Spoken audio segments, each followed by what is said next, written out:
CMRL MD Sasidharan കർത്തയുടെ വീട്ടിലെത്തി ചോദ്യം ചെയ്തു. രേഖകൾ കസ്റ്റഡിയിലെടുത്ത് ED.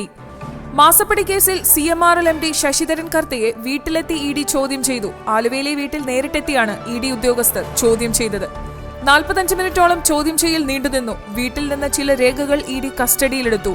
ഉച്ചയ്ക്ക് 1:30-നാണ് ED ഉദ്യോഗസ്ഥർ ആലുവയിലെ വീട്ടിലെത്തിയത്.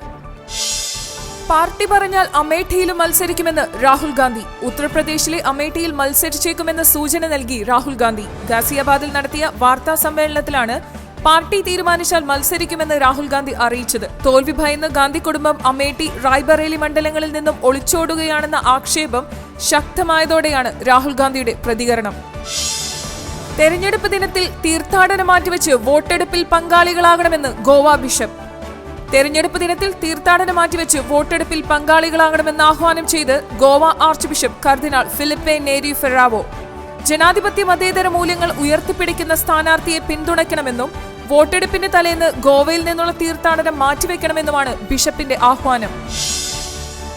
ജനസമ്പർക്കത്തിലൂടെ പുതുവഴി കുറിച്ച് KC വേണുഗോപാൽ. പ്രചരണ രംഗത്തെ പതിവ് രീതികൾ ഉപേക്ഷിച്ച് വോട്ടർമാരെ നേരിൽ കണ്ട് അവരുടെ പ്രശ്നങ്ങളും പരിഭവങ്ങളും അടുത്തറിഞ്ഞുള്ള UDF പ്രതിനിധി KC വേണുഗോപാലിന്റെ പ്രചരണ തന്ത്രം ശ്രദ്ധേയമാകുന്നു. റോഡ് ഷോകൾക്കും വലിയ പൊതുപരിപാടികൾക്കും പകരം താഴെത്തട്ടിലുള്ള വോട്ടർമാരെ നേരിൽ കണ്ട് സംവദിക്കാനാണ് KC വേണുഗോപാൽ മുൻതൂക്കം നൽകുന്നത്. KSRTCക്ക് ചരിത്ര നേട്ടം. ഏപ്രിൽ 15-ലെ വരുമാനം 8.57 കോടി രൂപ. KSRTCക്ക് റെക്കോർഡ് കളക്ഷൻ. 4179 ബസ്സുകൾ നിരത്തിലിറങ്ങി, മറികടന്നത് കഴിഞ്ഞ വർഷം ഏപ്രിലിലെ നേട്ടം. ഗതാഗത വകുപ്പ് മന്ത്രി KB ഗണേഷ് കുമാറിന്റെ നിർദ്ദേശപ്രകാരം ഡെഡ് കിലോമീറ്റർ ഒഴിവാക്കി സർവീസുകൾ പുനഃക്രമീകരിച്ചിരുന്നു. ഇതിനു മുൻപ് 2023 ഏപ്രിൽ 24-ന് ലഭിച്ച 8.30 കോടി രൂപ എന്ന നേട്ടമാണ് മറികടന്നതെന്ന് KSRTC അറിയിച്ചു.